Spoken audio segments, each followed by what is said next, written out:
Yes, we are live now. Hello, guys. Welcome. Today we are with Belén García Hernando. She is an associate professor at Polytechnic Madrid, and she will be joining us on our Women in Tech series today. Welcome. Thank you very much. Thank you very much. Thank you for joining us today. It's a great honor to have you with us. And I actually want to just start with a very simple question. Who is Belén García Hernando? Can you tell us a little about yourself? Your mic is muted. Sorry. Yeah. I think now it's unmuted, right? Yes, it works now. Okay. Sorry about that. I studied in Madrid. I studied telecommunication engineering in the Technical University of Madrid, which is called Universidad Politécnica de Madrid. That's why I'm associate professor at UPM. UPM is Universidad Politécnica de Madrid. And afterwards, I obtained my PhD degree from the same university. My area of studies was networking. Networking is a part of what in Spain is called telematics engineering. It's not exactly programming, not exactly distributed applications. It's more related to computer networks. And as such, I'm teaching and researching in networking. I teach about modern core network protocols, about Internet of Things, about mobile devices programming. And since 2 years ago, I also teach one lesson in one subject that is called Women in Science and Technology. That is a little bit more transversal. We talk about the role of women historically and also currently, the role that women have in technical disciplines and science also. So basically, that's my background in studies and in work. That's great. It's great. Essentially, hearing that you work on networking, because most of our guests here were usually just either programmers or data analysts or business analysts mostly. We don't get. If it is it okay if I call it IT essentially? I wouldn't call it exactly IT. It's a part of IT. I would say ICT, Information and Yeah. Communication Technologies. I would add the C. But yeah. And yeah, it's a great pleasure to actually have someone that works on networking. Again, we mostly just have programmers here, so it's a whole different discipline at this point. Again, thank you. I will be leaving the words to Bahar right now. Yeah, thank you, John. Since I'm one of the students who is taking the Women in Science and Technology course, I should say that it's a really inspirational course, and I'm going to go with the second question. So how did you decide to become a telecommunications engineer, and what led you to pursue a doctorate in this field? Okay, I have to say that when I finished high school, I didn't know what I wanted to study. Okay, I knew that physics and mathematics were good for me. They were easy, they were like a safe place, and so I was like technically oriented, obviously, but I didn't know what kind of engineering or mathematics or physics I wanted to study. And at that time in Spain, it happened that for entering telecommunications engineering, you had to have very good grades at high school.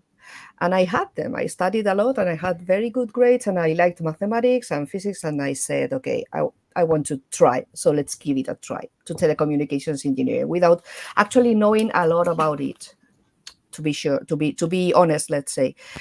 And the thing is that I was lucky because when I started studying it, I loved it. And the specialty that I chose, which is networking, I like it very much. I liked it at that time and I like it even today. So it was like let's give it a try. And then I loved it. And when I was finishing the career, one of the research groups at my school offered me to continue working with them in research and to do a PhD. And since I also wanted to try to start working at the university, because I thought, okay, if I do not start working at the university at the beginning and I go to a company, probably it will be more difficult in the future to come back to the university. So I said, okay, let's give it a try. Again, it's like giving a try all the time. Um, so I studied my PhD with that research group, also on networking. And I had my degree and started being first like in a tenure track, let's say what could be called a tenure track in the Anglo-Saxon terminology.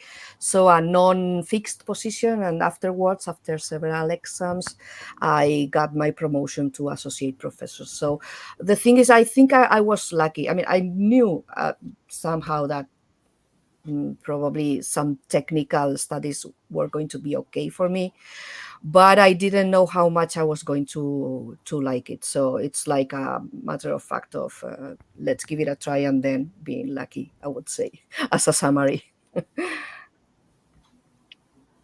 Yeah, I think it's the time for the third questions, and it's really related to what you talk about for the second question, because I'm gonna ask something about your expectations when you started your career. I mean, what were your expectations when you first started your career, and which part was met or not?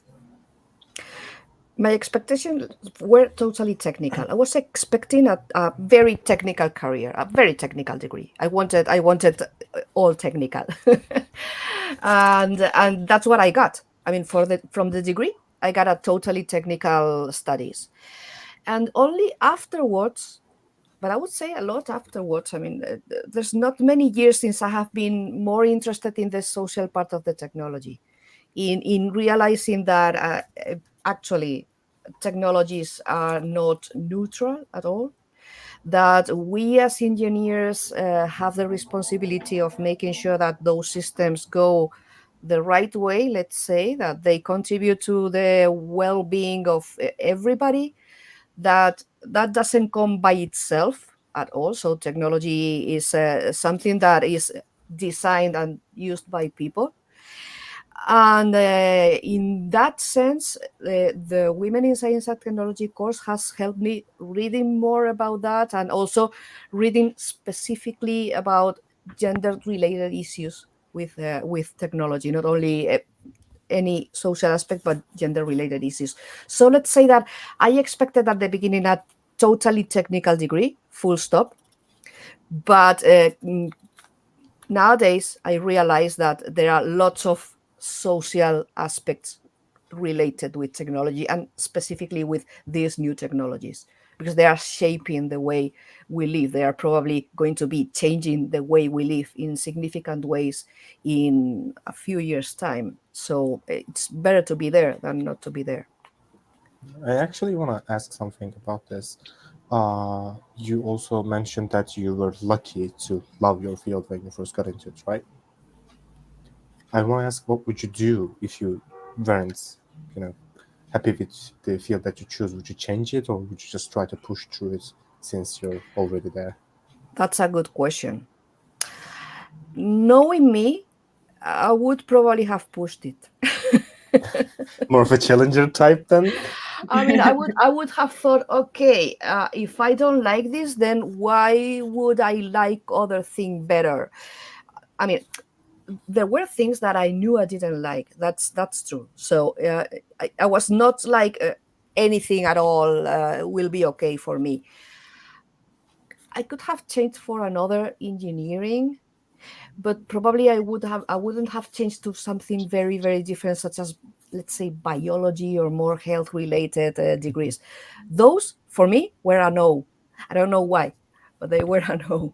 And the technical thing was a yes. It was like, okay, this is a safe place, because in mathematics everything is either true or false, and that was like a like a something soothing for me when I was young. Then you grow up and you realize that that's never the case. Not nor with not with medicine, and it's neither with technology, but that in my case came with time. So probably if I hadn't liked it, let's say, if it was something that made me suffer, obviously I would have changed. But if it was just that I didn't like it but I could study it and pass it, I would probably have given it a push, because it was also a degree that, let's say, assured you somehow good position, good salary, almost no unemployment. So that was also something that I took into consideration. Yeah, because I wanted to ask this because I changed majors in the past. I changed from electrical engineering to information systems. And before I changed, I also got my CCNA from Cisco as well. And I thought I was going to go into networking. But at some point I realized that I'm not like enjoying this. I'm fine with it, but I'm not enjoying it. So I just changed my whole career path. I wanted to see your view on this. I think that's a sign of intelligence. I mean, being more flexible. I think it's also related with being more intelligent. I'm a little, let's say, it's something that happens with me also when I start to read a book and the book doesn't please me a lot. There's people who stop reading the book and say, okay, and I usually finish all the books that I start, which is something like, okay, you're not liking it, and. But what I do is at the end of finishing anything, I also tend to find something positive with it. Even if I didn't like it very much, I usually take something positive from it. Almost anything I do, anything I study, especially anything I read, anything I decide to do, I try to finish it just to see, okay, did obviously I don't insist a lot if it's something that I'm not liking, but I would say that changing subjects, if you're not very interested in them, is something that comes with personality. Maybe I said intelligence, maybe it's not that unflexible people are less intelligent, let's say, but yeah, it's flexibility. It's being like more keen to changing or more prone to changing because you are more likely to find something that at the end of the day pleases you. But also I think that these technical careers have something very good, that is that they give you also lots of flexibility when you are working. So I have found chemical engineers working in ICT and almost no problem at all, because at the end with a technical career you also get like some set of skills of problem solving and complex systems analysis that come in handy in many positions, more client oriented, more technical oriented. So that's also a plus in these degrees, I think. Yeah, most definitely. And you can also transfer all of your skills to the career that you want to change to as well, especially within more computers within computer sciences. Thank you. Yeah, you're Yeah. welcome. Talking about challenges, I want to ask a question about challenges. And the question is, what was the biggest challenge you faced in your career as an engineer? Yeah. Okay, so since I work at the university, I think all exams, let's say for promotions or for changing positions or for having a, let's say, a higher rank, are always stressful. In the public university, you have lots of accreditations and exams and panels and whatever you want, and those are always stressful. But I don't think those are the most challenging. Defending the PhD thesis is always very stressful and very challenging. But I would say that since my studies were so technical, since I was so technically oriented, what I have had to learn by myself is the managerial part of my work. And as a university teacher, I have to do managerial tasks once in a while. So I have to have management positions. And those are, for me, those have been the more challenging. That is to let's say it in a way that doesn't sound so harsh, but working with people, with very different people, with people that are not always that willing to help with projects or changes in general in the structure, has been, in my case, probably the most challenging thing. That is why I say that I'm not more technically oriented than management oriented. but it's probably because of me. I mean, because I have done exams that objectively could be considered more challenging than that. This is actually something that we hear a lot from engineers, especially with like senior, more experienced engineers.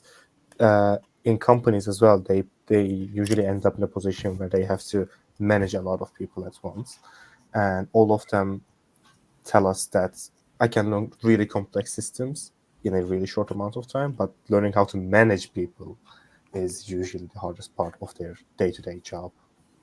Yeah, yeah, because it's also a human factor, because in general, uh, any we usually say that any technical problem is solvable, but there are some human problems that are not solvable, so that's the difference. Yeah, would you also say that machines are consistent with their outcomes, but humans are not?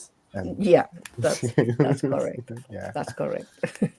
In here, I want to say this in office days, and some group of the engineers in maybe STEM, and some of the group maybe in not in STEM STEM area, and this differences makes businesses so hard. I think is because the not STEM workers is maybe it's not understand very well the project, or what do you think about this?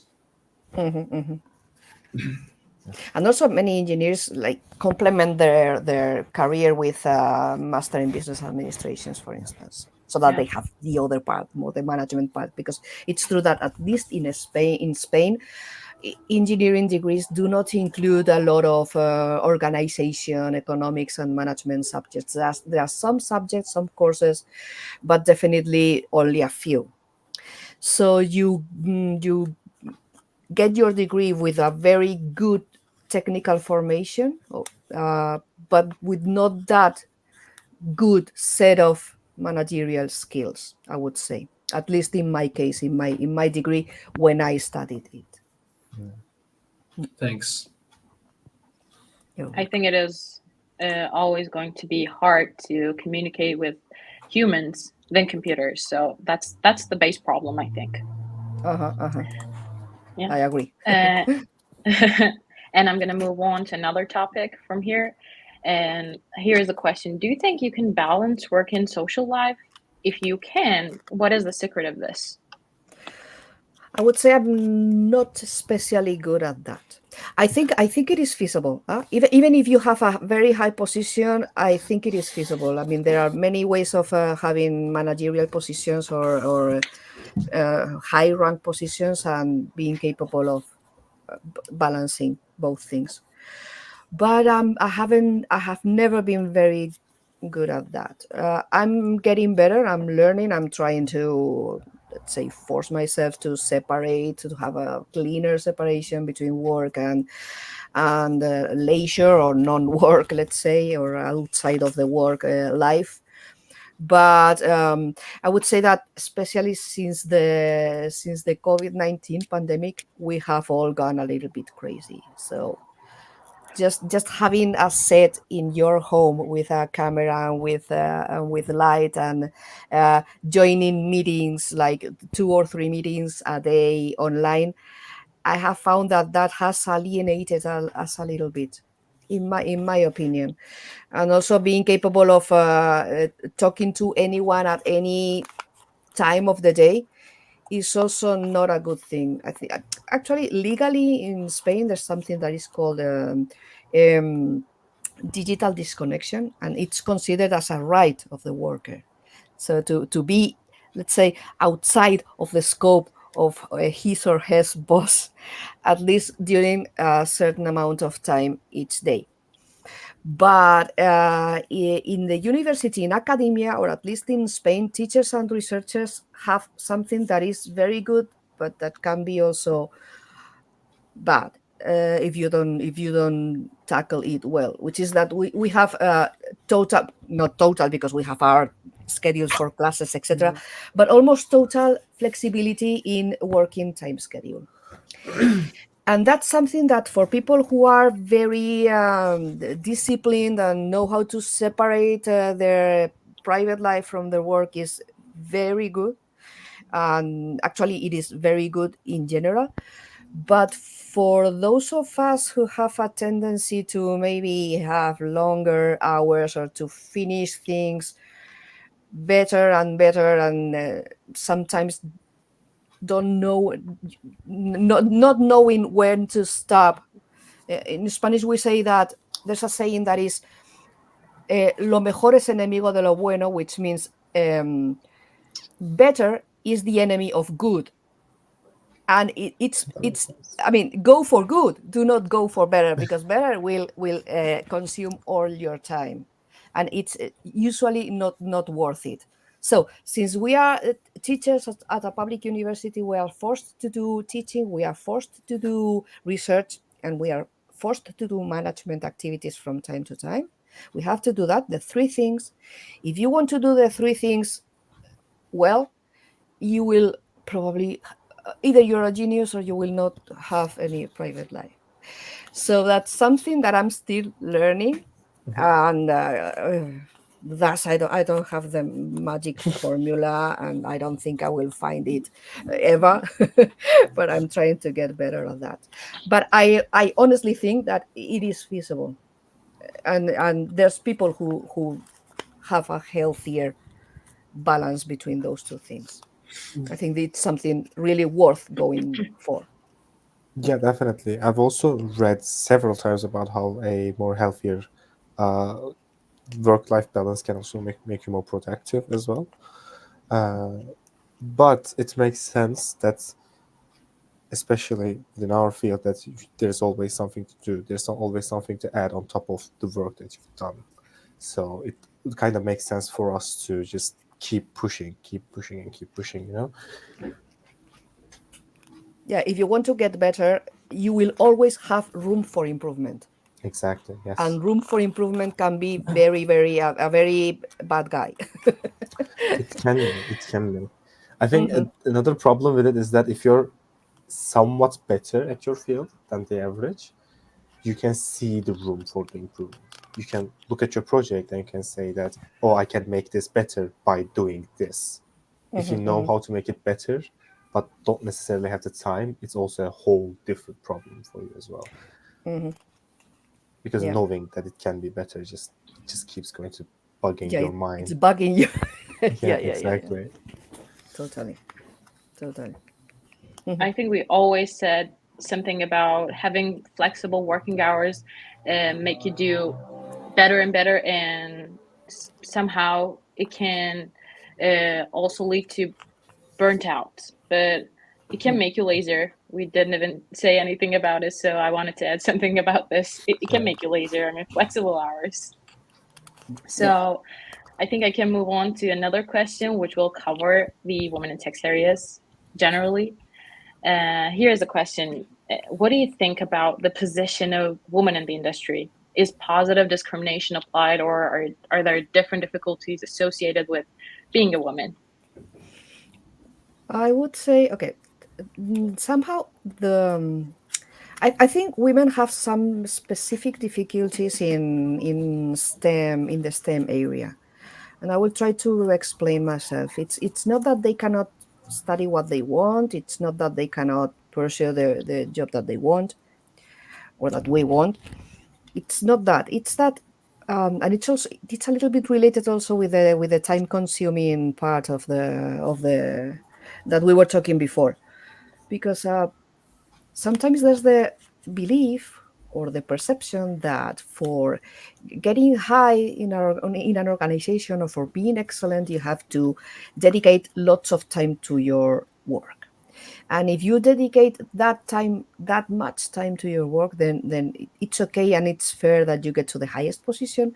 And if you cannot or are not willing to dedicate that much time, then it's just fair that you don't get to the highest positions, because there's people who are willing to make more effort than you, which is somehow perverse in my opinion.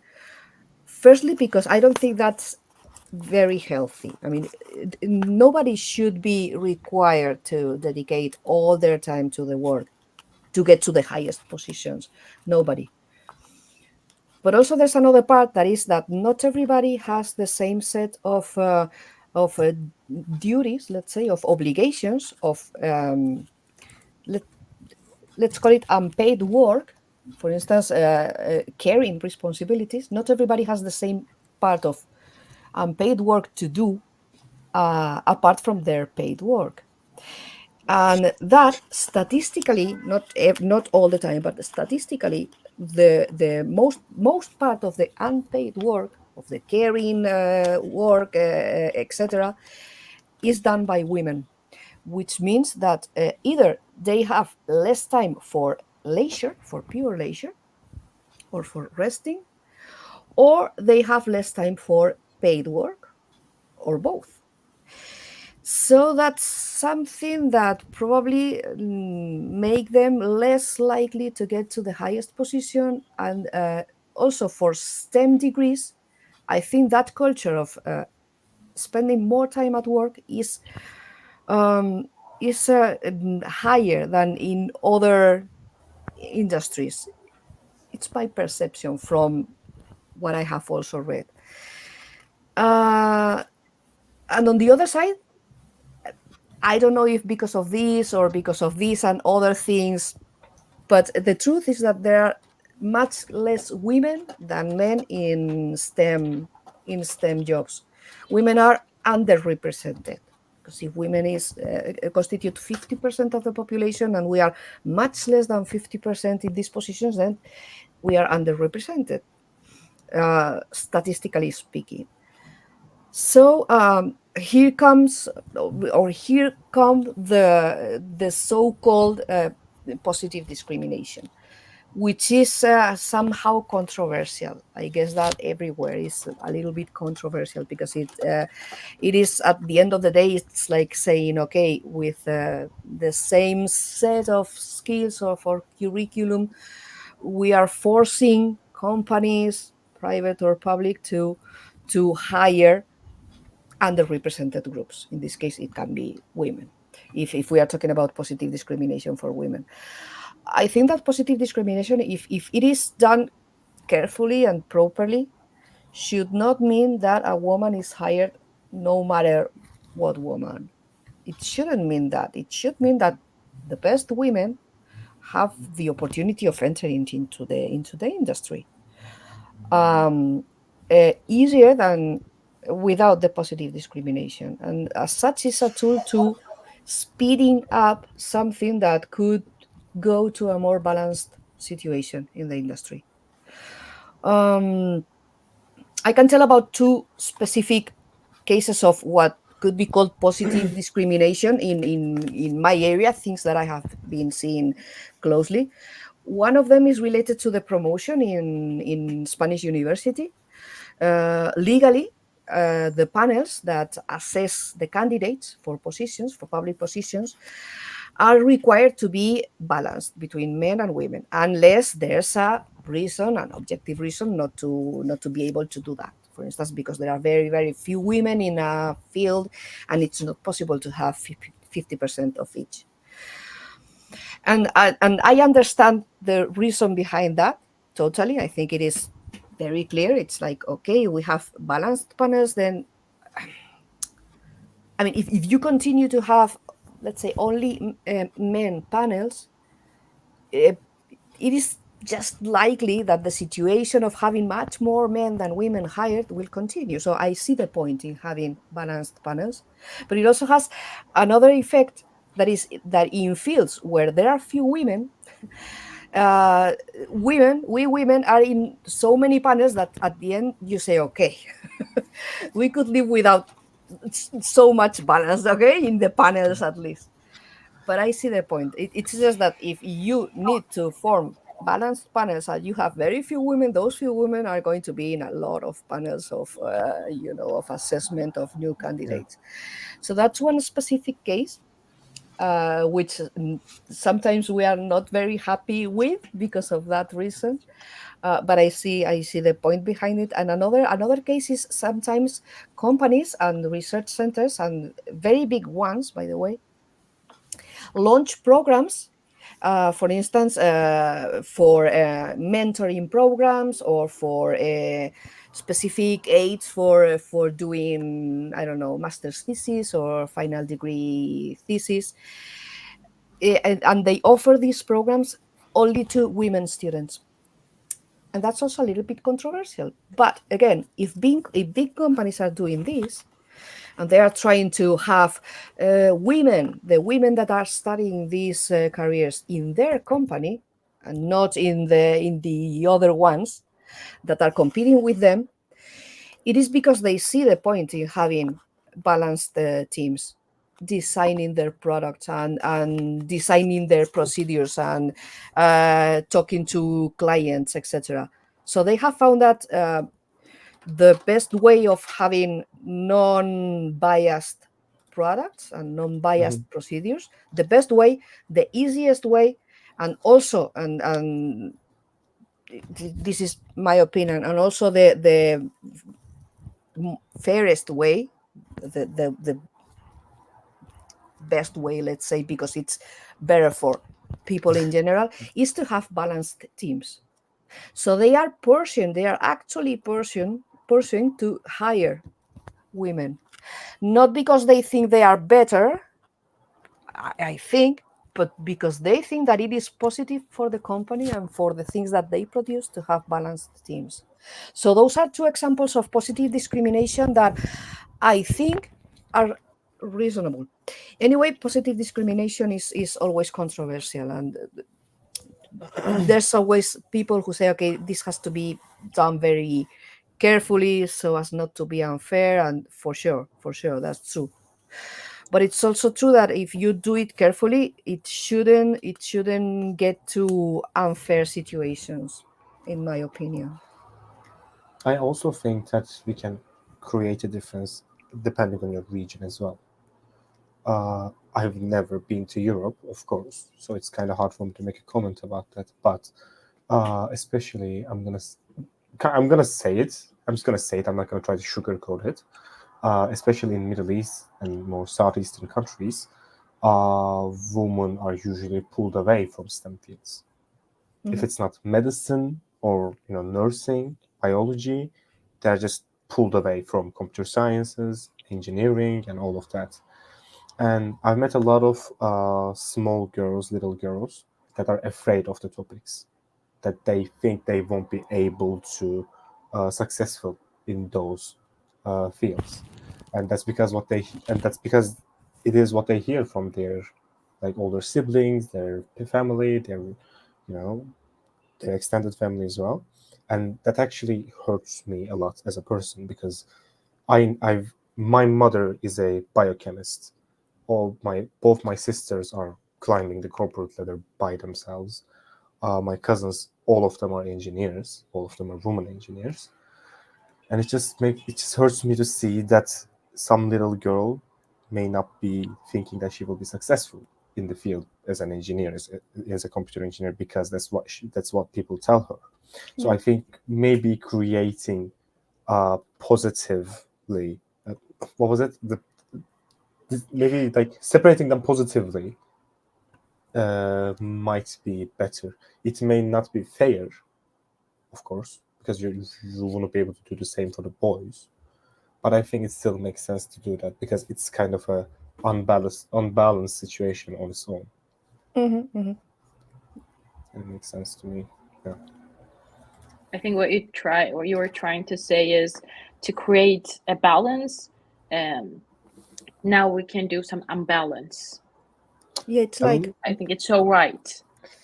Not necessarily. I meant that we should create that's my own idea. That's my own thoughts. I want to say that we should create an environment where even less educated people and little kids from socioeconomic classes that are not as good as other people can still think themselves as smart and think that they can also become successful engineers as well. They should in an environment where they feel safer to try at least. Then this question is for that little girls. here's the question: what can be done to increase women's representation in science and technology fields, like generally in STEM, especially in terms of education and career opportunities? It's difficult. I think that it is important to start soon, to start with very young children, because it seems there's a point in time in which both boys and girls are interested more or less in the same things, and there's a point in time, but being very young, in which girls like stop being interested in mathematics or start thinking that mathematics is not for them or that programming is not for them. And that's something that I find it difficult to believe that comes from nowhere.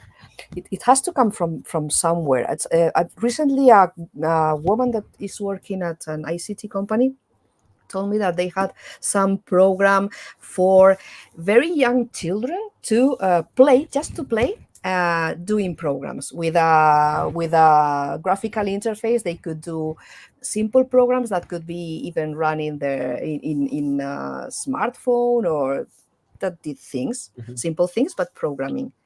And that she found that there were both boys and girls, but that girls tended to say, "Oh, programming is for boys," at that young age, which is like, why? I mean, there's no reason why programming is for boys, no reason at all. So somehow little girls are getting the message that programming and probably in general anything or some more technical related things are not for them. I find it difficult to believe that that is something that comes with us from our birth date. I find it difficult to believe that. And there's also like the other way, at the end of the spectrum, let's say women who are already working or who are thinking about what am I going to do for my work life, that see some sectors in which the majority of the workers are men. And that may give them the impression that maybe that sector or working there is not going to be that welcoming for women. Interestingly, that was not my case. I never thought that. And telecommunications engineer has always been a field in which much more men than women were studying and were working. I never thought about that. I was only thinking about how beautiful my telematic courses were. But some colleagues of mine have told me that. You see, Anna, if you see a sector in which mostly you have men, there will be probably many women who will think, okay, I'm not going to work there because it's not going to be welcoming somehow. So it's like a vicious circle, let's say. Or the other way around, if more women start working there and start enjoying it and having good salaries and having good positions, probably that would create a positive feedback, and more women will want to enter. But it's somehow like a vicious circle of not being interested in the beginning for whatever reason when being very, very young girls, up to sectors in which most of the people who are working there are men. And then if you see something that is mainly dominated by men, probably unconsciously you feel that that is not the place for you, even if nobody has told you that explicitly. Right? But I don't know what could be. I mean, just probably talking about it, and as you said, if you have little girls in your family or near you, just being a part of the positive feedback, at least that, being a part of the positive feedback and telling girls as well as boys, okay, it is difficult. You want to study an engineering, it is difficult, but so what? Go for it if you like it. Both for boys and for girls. Mm-hmm. Yeah. Exactly, yeah. I mean, let's say now you're a little girl. I'm gonna change minor things in the next question. Let's say you're a little girl. How would you describe a role model you have looked up in your career? Do I have to be a little girl?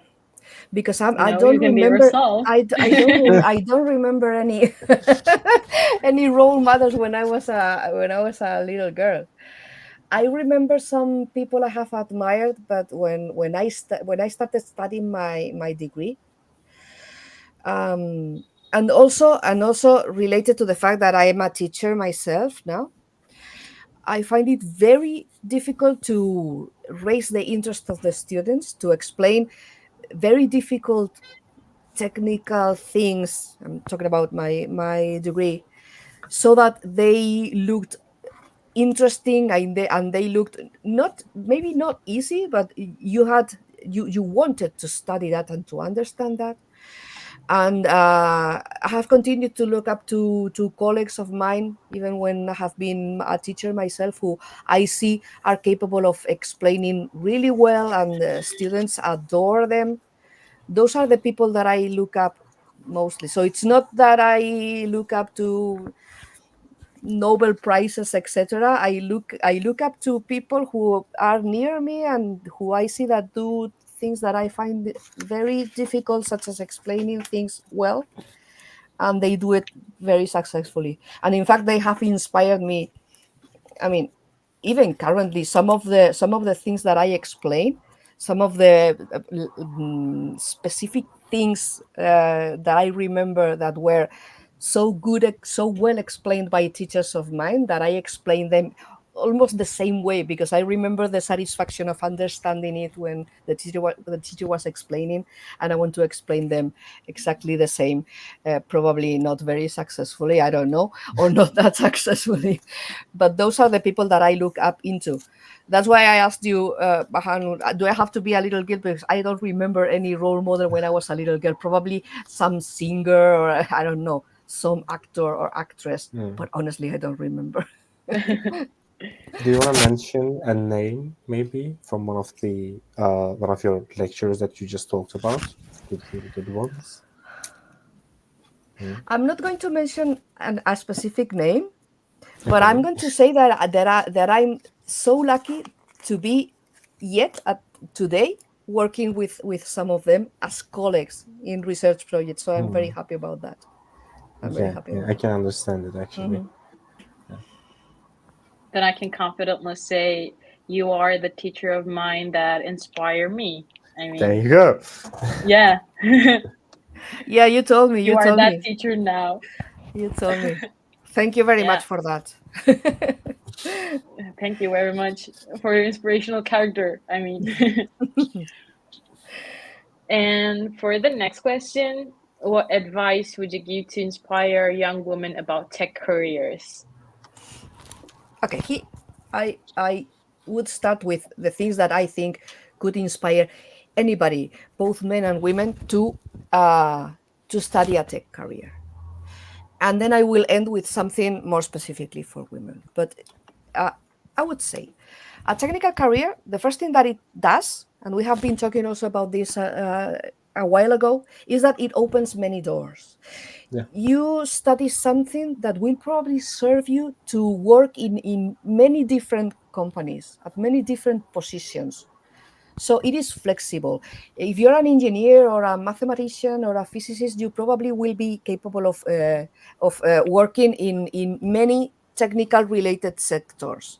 As I said, I knew not very long ago a chemist engineer who was working at an ICT company, and she was okay, and she was a beginner at the company, and she was perfectly okay. And she told me, Anna, it's because in any engineer they give you a set of skills that will serve you for a lot of positions.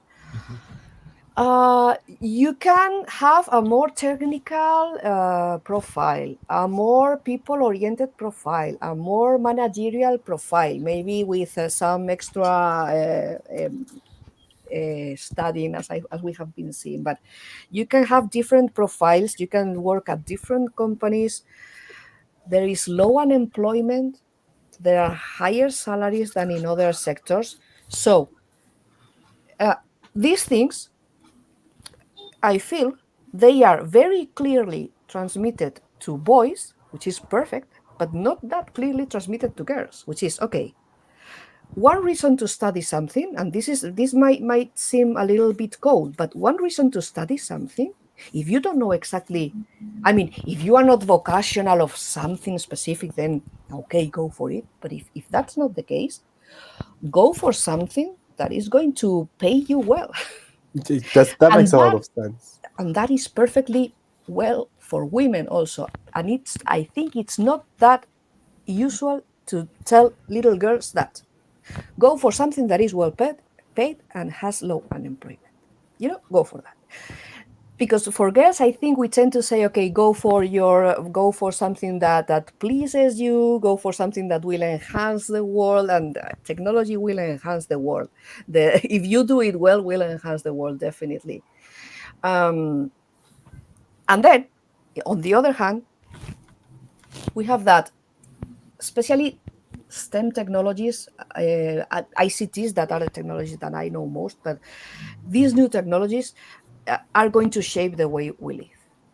So if we, talking about women in this case, if we want that these technologies take our way of living, our necessities, our specificities into account, we better be there. Because otherwise, for whatever reason, it doesn't have to be that men do not want to create things that are good for women. It's not that. It is that if you have only one group of people designing anything, and it's a very homogeneous group of people, that thing is going to be tailored for them. It's only logical. It's not that easy to know about the necessities of other groups of people if you have one way of life and one set of necessities than the others. And that is, I think, why companies are trying to have more women in their design teams. And I also think that it's the way to go. So we better be there if we want these systems to take us into account, or at least to be as well tailored for us as for men. This goes for any group, for any underrepresented group, obviously, but it goes for women also.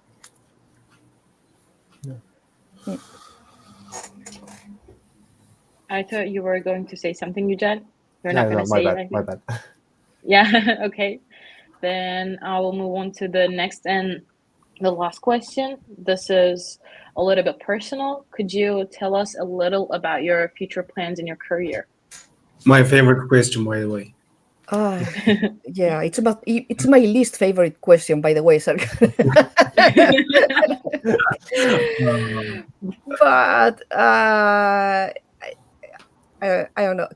Keep learning, because I mean, being a university teacher, and especially if you teach the the latest years of the degree, networking, and it goes the same to programming, to artificial intelligence, to whatever that is really new.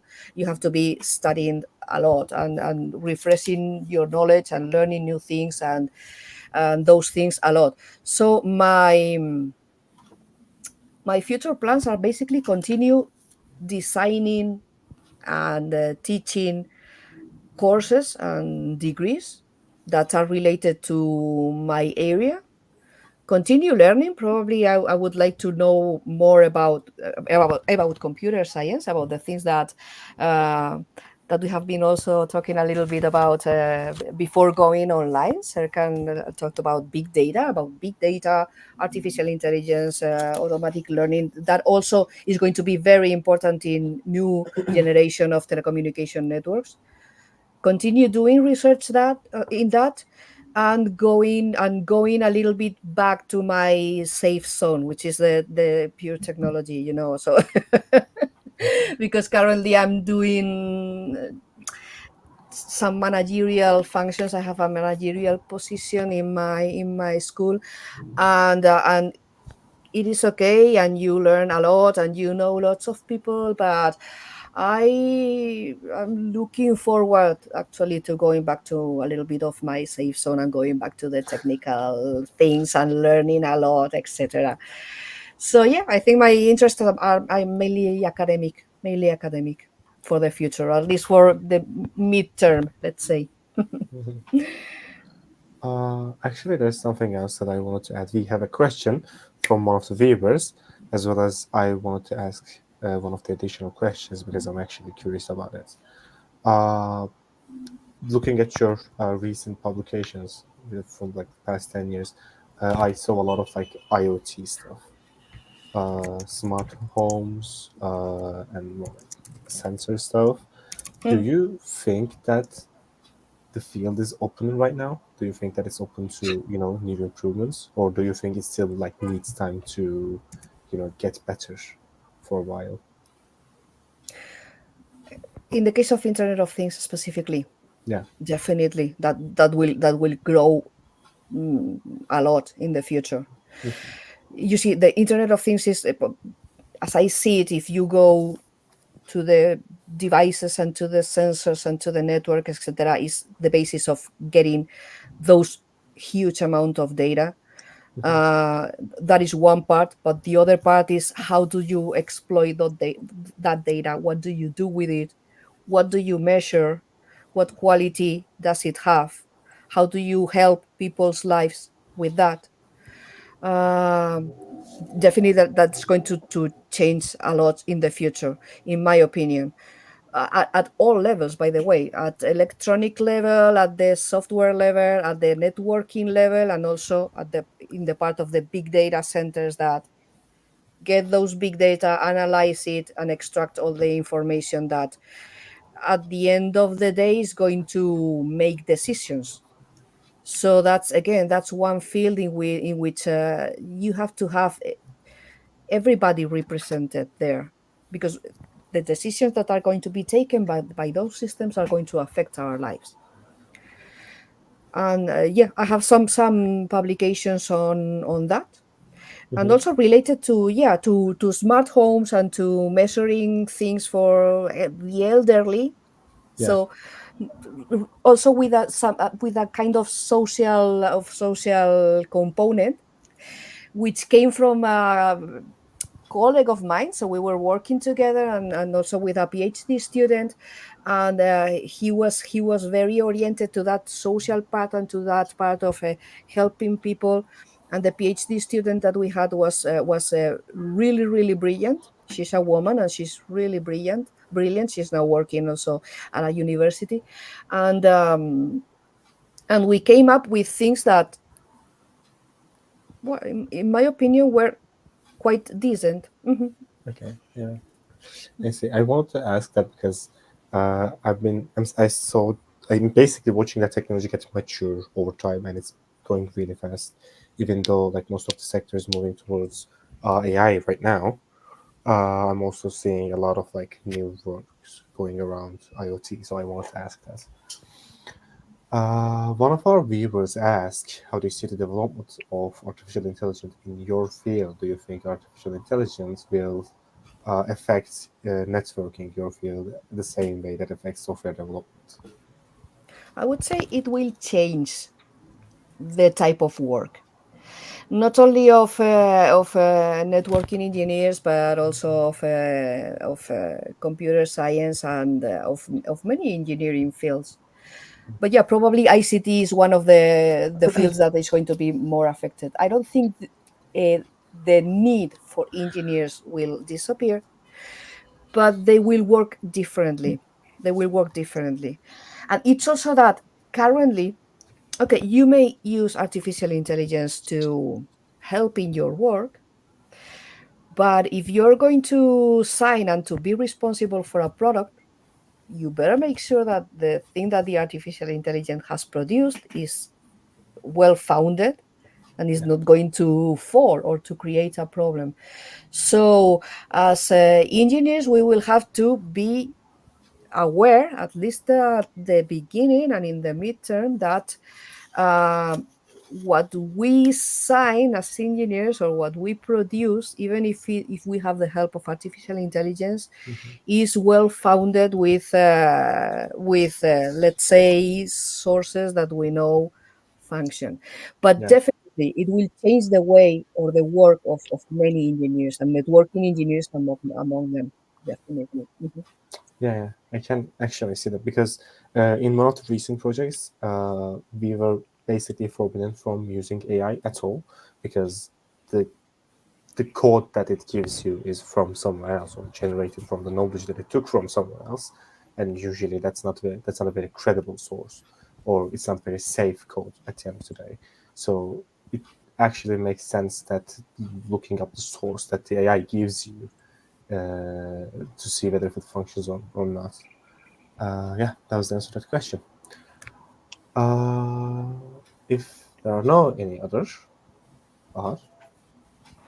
I don't think we have any. That was all. I want to thank you again for joining us this evening. Thank you. Again, it's an honor to have you here right now, and it's been a pleasure to meet with you. Honestly, we are always welcoming if you want to do this again, or whether by chance that you come to Turkey, if you want to do it on face to face. Again, thank you for joining us this evening. Thank you. It's been my honor, really. And yeah, that was it. And thanks to everyone for watching. Definitely. Thank you, guys. Have a nice afternoon, everyone. Bye.